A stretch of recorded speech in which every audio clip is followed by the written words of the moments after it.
Middle ഈസ്റ്റിൽ മാത്രമല്ല, ലോകത്തിന് മുഴുവൻ ആശങ്കയുയർത്തുന്ന വാർത്തകളാണ് ഇപ്പോൾ പുറത്തുവരുന്നത്. ഇറാനെതിരെ വൻ സൈനിക വിന്യാസവുമായി US മുന്നോട്ട് പോവുകയാണ്. ഇറാനും അതീവ ജാഗ്രതയിലാണ്. US അടിച്ചാൽ ശക്തമായ തിരിച്ചടി നൽകുമെന്നാണ് ഇറാന്റെ ഭീഷണി. ഇറാനെ ലക്ഷ്യമിട്ട് US വൻ സേനാവിന്യാസം നടത്തുന്നതായി റിപ്പോർട്ടുകൾ വരുന്നു. ഇറാൻ US യുദ്ധമുണ്ടാകുമോ എന്ന ആശങ്കയിലാണ് ലോകം, പ്രത്യേകിച്ച് മിഡിൽ ഈസ്റ്റ്.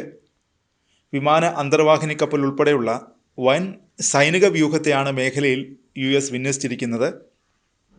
കഴിഞ്ഞ വർഷം മിഡ് നൈറ്റ് ഹാമർ ഓപ്പറേഷൻ എന്ന പേരിൽ US ഇറാനെ ആക്രമിച്ചിരുന്നു. അപ്രതീക്ഷിതമായൊരു ആക്രമണമായിരുന്നു അത്. എന്നാൽ ഇക്കുറി അങ്ങനെയല്ല. രണ്ടും കൽപ്പിച്ചാണ് US മുന്നോട്ട് പോകുന്നതെന്നാണ് അന്താരാഷ്ട്ര മാധ്യമങ്ങൾ റിപ്പോർട്ട് ചെയ്യുന്നത്. മാധ്യമങ്ങൾ പറയുന്നത് ദിവസങ്ങളോളം നീളുന്ന ആക്രമണ പദ്ധതിയുമായാണ് US മുന്നോട്ട് പോകുന്നതെന്നാണ്. കാരണം അത്രയും വിപുലമായ സേനാ വിന്യാസമാണ് US നടത്തുന്നത്. ഖത്തറിൽ ഉൾപ്പെടെ മേഖലയിലെ സൈനിക താവളങ്ങളിലും ഒരുക്കങ്ങൾ തകൃതിയായി നടക്കുന്നു.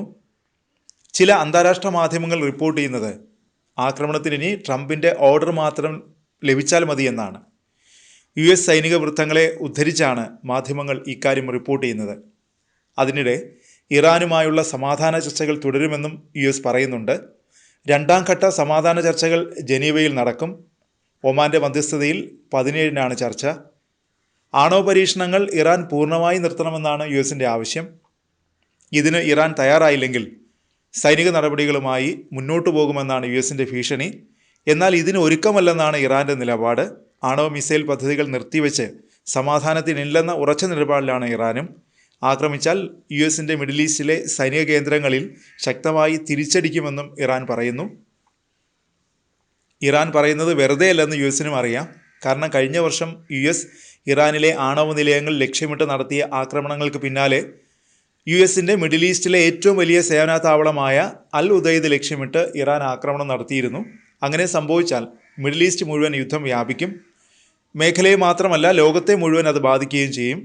കഴിഞ്ഞ ദിവസമാണ് ഇറാനെ ലക്ഷ്യമാക്കി രണ്ടാമത്തെ പടക്കപ്പൽ US അയച്ചതായി റിപ്പോർട്ട് വന്നത്. ഇറാനുമായി ആണവ വിഷയത്തിൽ ധാരണയിലെത്തിയില്ലെങ്കിൽ പടക്കപ്പൽ ആവശ്യം വരുമെന്ന് ട്രംപ് പ്രതികരിച്ചു.